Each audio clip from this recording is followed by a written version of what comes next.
just don't feel right. How can we sleep at night? It's time to kiss your childhood goodbye. We're 20-something, so enjoy the ride.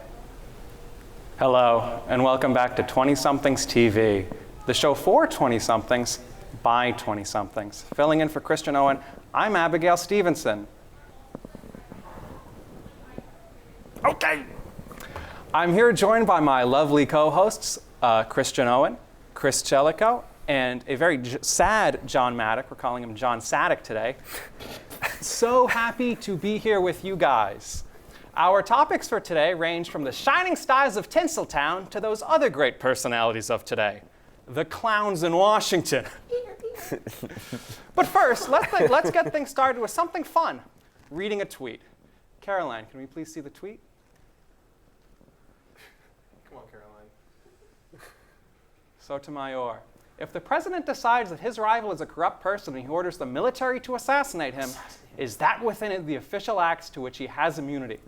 That could well be an official act, Trump lawyer John Sawyer says. That could well be an official act. I'd like to throw a little Donald Trump. That was the lawyer, not I'm Trump. a lawyer. Yeah, why would the lawyer sound like Trump? But they all sound the same.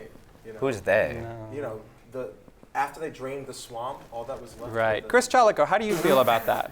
Do you think if the president orders something, he's immune from any ramifications of that? Well, I suppose that the wording of it being an official act makes me believe that it's perhaps true on a technicality. Like, yeah, maybe he could officially order that under some extreme circumstances, but like, it's not something we're regularly going to see happen. Is that something we're going to want happen from our president?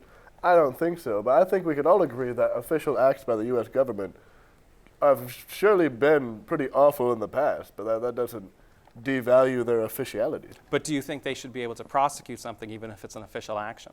Oh, yeah, surely. Yeah, okay. Christian, do you agree? Well, I mean, I think that technically, like, if something isn't said and you're sort of stretching the I guess the realm of what is possible, then yes, I guess on a realistic level, these aren't people that really care about the unwritten rules of like what kindness is. You know, I don't think there's anything really kind about assassinating a political rival. There's nothing in that screams democracy to me, but again, that's just my opinion. Spoken like a true patriot. The other thing to keep in mind here is this isn't quite like a normal criminal trial like you might have or like Trump is going through right now. Yeah. The way the Supreme Court trials work is the 9 judges behind closed doors will have a couple different lawyers argue kind of constitutional theories. And again, these aren't really practicing lawyers in the sense that they do a criminal trial. They're more constitutional scholars. This is someone who has the Trump lawyer, John Sawyer, has previously clerked for former Supreme Court Justice Antonin Scalia, heavily involved with Republican politics. It's more of, you know, to borrow Christian's phrase, an intra-swamp conflict. What does the swamp have to do with all this, if I may ask? D.C. is kind of below sea level, so before they built the town, they had to kind of literally level a swamp. So when people talk about the corruption in the town, they'll refer to it derogatorily as the swamp. Like we're all like seeping creatures. back in. Wow. Exactly. Sometimes you learn something on 20-somethings America. Sometimes. So essentially, this is more people not debating law, but theory about law. So the idea of murder was used more to illustrate the point. If it wasn't murder, say something like if the president used official act to steal a candy bar, John Sadek, would you support going after the president as official act? I mean, what kind of candy bar are we talking? A Mars bar. Like an American Can we stop talking Mars about bar? chocolate? There's literally a lawyer for the most important man in the past 5 years who is telling us that it is okay constitutionally to assassinate a political rival. Does that not instigate any sort of civil conflict here? Well, that should. 2 things. It was a lawyer asking what it would be like if somebody ordered that. Wasn't it a Supreme Court, a member of the Supreme Court asking the Yes. lawyer For the behind record. closed doors in this constitutional? For the record, I would not say Donald J. Trump is the most important man in my life in the last 5 years. Look Speak at what for he's yourself, done Mr. to the American Christian public. Owen. What happened? What Okay. was going on before he was here, before he did his candidacy? This was a The completely Apprentice. different sphere. Yeah, that's No, true. it wasn't. I think things have been bubbling up for a long time. If you go back to Sarah Palin or even the intellectual right-wing activism in the 1980s. I mean, if you go to the opposition against the Equal Rights Amendment in the 70s, this has been a long time coming. You're right. Just to wrap things up, we're all going to be doomed. Earth is over. Wow, that was such a good tweet. Thank you so much, Caroline, for sharing it. And an even better conversation with real folks about the issues that matter to real Americans. I like Sarah Palin. I concur. Speaking of issues that matter to real Americans, let's openly speculate about the private lives of two glistening stars from Hollywood land based on two paparazzi photos. So take out your telescope, Galileo. It's time to stargaze. Oh, can we please get... Oh, wow, it's Glenn Powell, star of Top Gun Maverick, and Sydney Sweeney, star of Immaculate and producer as well. Here, they're on the promotional tour for their hit film of the summer, Anyone But You. I understand there's a second photo? Allegedly. Nope, just me. Just one. I don't look as good as Glenn Powell, and that was almost rude to set me up like You're that. selling yourself I would too like short, I'd say. I'd like to counter that. I think there is something about Glenn Powell, especially in that photo, that is very unlikable. And that is what makes me think that this is not a relationship. Well, that's what we're here to debate, whether or not these two people are in a relationship. Chris, how do you feel? Are they actually having an affair, or is it just an extension of their promotional duties? I don't think we have enough information to say it in a court of law, with beyond a reasonable doubt Sure. one way That or was the another. last segment. Why are we Chris. back in the court? Yeah. Well, I'm just like, I don't even know why we're really talking about this. Like, Because it's important, I Get Chris. out of the courtroom. You feel more yeah. strong. You seem to feel more strongly about this. Do you think they're actually having a relationship? I think they're not having a relationship. I think this is the big Hollywood Incorporated machine. Yep. Let's get the camera on me, folks. I think this is another act. Thank you. Is he gonna kiss me? I would. Sorry, I'm flustered now. But I just think that there's a lot of fake couples that will use marketing like this to promote their movie or whatever. I give think several another examples. I can give one example that I think that Kylie Jenner and Timmy Chalamet is fake. I'm not buying it. They are not having a kid. It doesn't make any sense. What would they ever talk about? It doesn't make any sense. Explain. Well, I think that's cope. As part of the richest echelons of America, they have a lot more in common with each other than probably average But Joe he's does. from New York and she's from LA, so In New York they walk, but in LA they drive everywhere. Aren't I in right, LA folks? they Soon they'll be taking the Boring Company's Tesla tunnel. Christian Owen, before we wrap this up, do you think they're in a relationship or just? I think it is sort of, I think anyone but you should be commenting on this because you are, I think, a scholar of the real world, and we're back in E-News. I'm flattered. So No, you think I no. shouldn't be commenting on this? No. I think we should just move right past it. Well, I just want to give my thought on this. Yeah, wait. If I let- may. I think No, we should If I listen may, to Jonah. I drove like an hour to be here. I can talk about Glenn Powell. Yeah, he can talk about Glenn Powell. Christian, don't be mean. Here's the thing. They're movie stars. And I think a lot of the times we devalue the hard work movie stars do. When I see a great Tom Cruise movie, people say, he wasn't acting, that's just Tom Cruise. Folks, he is acting. Tom Cruise is a constructed star persona both on-screen and off-screen that takes effort to maintain. A good Tom Cruise performance still takes work. We're talking about Sydney Sweeney. Yes, and I'm saying Have you Sydney seen Sweeney, Immaculate? Sydney Sweeney and Glenn Powell are both movie stars, which means cultivating a beefing. off-screen and on-screen personality. There they are. Wow. They look great. That makes it look effortless. What is it? Second picture. This is the second picture we promised. Yep, I still don't look as good as Glenn Powell. I'd like to say that Sydney Sweeney is very beautiful. And if she's watching this, call me. I'm sure she is. We should get her on next Ooh, semester. that was clean. I like But that. part of their constructed movie star persona means being Glenn Powell and Sydney Sweeney off camera, which allows for people to come see their movies because they bought into the hype. So I believe it was also fabricated. Do you know, Yeah, so we I- agree. We're the same. We're all the same, all of us, Well, not all the Christian. time. Christian's not I'm the sure same. they We're know the what same, they're me and you. doing. I Yeah. don't Chris, think he they're didn't care. actually, Well, here's another fun treat for movie lovers. PETA has started a Letterboxd account. Could we please see some of these PETA trimmings in terms of seeing them? Wow, okay, so here's the review of Mean Girls, what really caught their attention, though, was the clever incorporation of e.l.f. product placement, a company that features PETA's Global Beauty Without Bunnies logo. which we found refreshing and added an unexpected depth to the film. Ooh. I understand we have a couple more of these. Could we please see? It's crazy they plugged themselves at the bottom. They of really the did, yeah. Every Always scene fun. in Barbie brought culture to the 21st century, and that includes animal rights. Wow, that's impressive. bold And can we claim. please see the Leave it last to set of Greta bars? Gerwig to seal the deal with a freeze frame of bold letters proclaiming Ken fraud. That is insane. That's insane. Four Things presents a surreal and imaginative world marred by the unfortunate inclusion of real animals in certain scenes, particularly goats in the lab setting. So, what were you going to say, Christian? We got a couple goats in this setting right now. I would say. Yeah.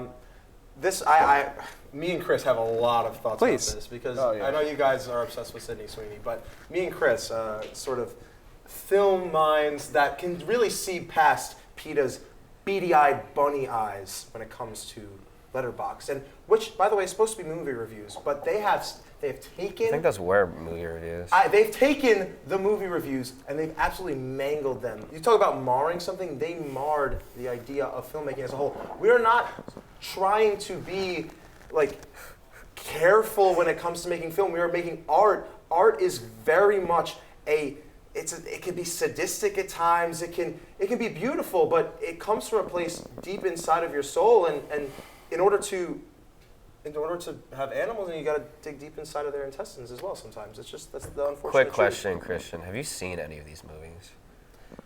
Yes, one. I've seen Barbie. I would like to jump in, and I think this is clearly a marketing move to an Yes. extent, very much in the vein of Sydney Sweeney. But it's curious, like obviously they're going to talk about animal rights, they're PETA. Yes. But I just find it kind of bizarre in how they're writing these little blurby reviews. Obviously they're plugging Elf, they're plugging themselves. But it's just like, so is the bar of quality for movies based on PETA's creative sensibilities, how well they treat animals? It should be. It seems like that is like the only thing in terms of the subject matter of these films they talk Well, about. that's kind of their whole thing. Well, yeah, but they also kill like 70% of like their animals they get in every year. Like they're talking about Poor Things having animals on set. Like I'm sure those animals got the little stamp of humane treatment. No animals were harmed. Which makes me curious if that's just a load of hoopla. If they see that and they're like, "Bah, how do you know? You didn't ask these animals. You didn't evaluate Is that them." the animal and how bar, do or- they evaluate animals to know they were humanely treated? Or were they animalistically treated? Like, isn't that more for their standards? I'm pretty sure it's like a union thing, actually. I think like there's like people, there's like animal wranglers who are in charge of Let me say the this. actors. Let me say this. In terms of whether or not these animals were harmed, I don't know. But as Christian said, those were just poorly written reviews. If you want to point out the animal cruelty, go for it. Perhaps you should. But do it in a way that's talking about the movie. Those are some of the most sub-Roger Ebert, blandest things I've ever read. don't like That it says Roger talks Ebert? about, that brings Barbie into the 20, movies into the 20, what is that? Barbie brings culture into the 21st century. What does that mean? It's meaningless. I read through some of their other reviews.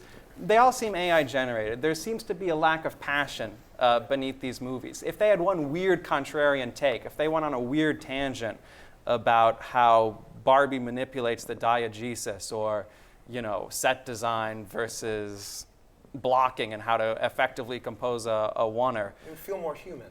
Yes, these feel incredibly sanded down. I started to read their review of Almodovar's Parallel Mothers, which came out in 2019. I hated that movie. Yeah? Yeah. Great. Well, PETA seemed, as you could probably guess, to seem to like it with no strong feelings, and they said, one of the best Almodovar, Penelope Cruz collaborations up until now.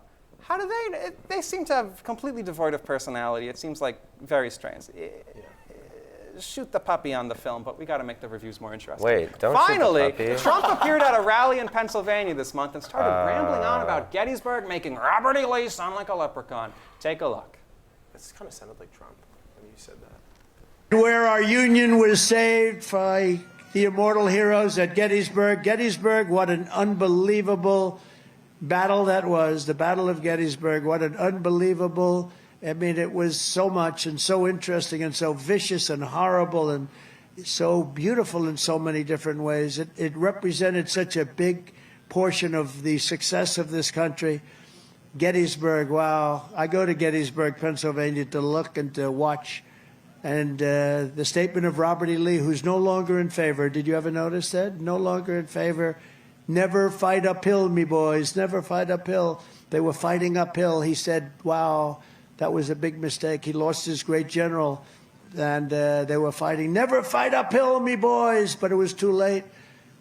It looks like more on the prompter. That's not even. There isn't that's a not even the prompter. quote. It says it on the prompter. There's the no Battle prompter, of Gettysburg, viewers, which continued there's- for 3 days between July 1st and 1863, was the deadliest of the Civil War. Over 50,000 What a people great were war. killed in the battle, while the Civil War lasted for almost 2 years. In official terms, I wish I frankly, could be there to see the it. Battle of Gettysburg is largely regarded as the pivotal event that led to the Union's eventual victory. Does Trump know much about American history? Or is he trying to impress the people of Philadelphia by just saying Gettysburg lots of times? I don't know, either work. What I noticed most about that clip was that he was in like Schnecksville, PA. What kind of name for a town is that? Like who came People up with tune that into one? this show from all over America, don't and you're going to make trash fun of Schnecksville? bro. I got an aunt who saying. lives in Schnecksville. Is that true? No. He really just has such a way with words. He's one of our more eloquent presidents, if you ask me. It's so crazy. I didn't vote for him though, so And I don't forget that. I thought I was a yapper, and I just watched that and got put to shame. Like he just said so little in so many words, and I know. Like, how is he like critiquing? I know Joe Biden's not like stereotypically not great with words either, but he goes, wow, that was great. Wow, did you see that? That was great. Did you notice he's not in favor? That's great. It's just like and his face is melting. I didn't know it could like, I don't know. It's like a marshmallow that it was perfectly roasted.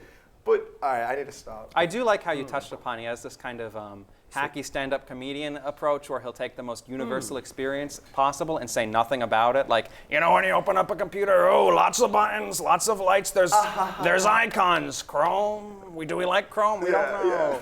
I mean, nothing to say.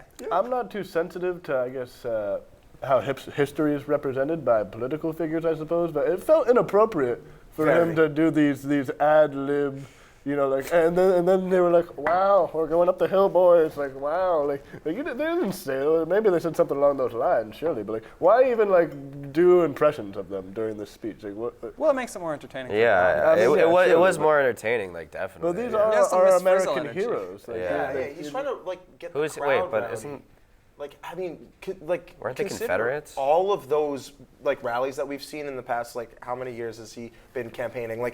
These always it's like he walks out on stage and he's like, rah! Christian was there. Get excited. That's right. Christian only Owen been is a to- big Trump supporter, and that's going to do us for us here on 20-somethings TV. No, that's it's been where a Christian wild was on ride, January and 6th. That is hosting where every it's gonna episode end. this season has been one of the great honors of my life. Thank you so much for watching.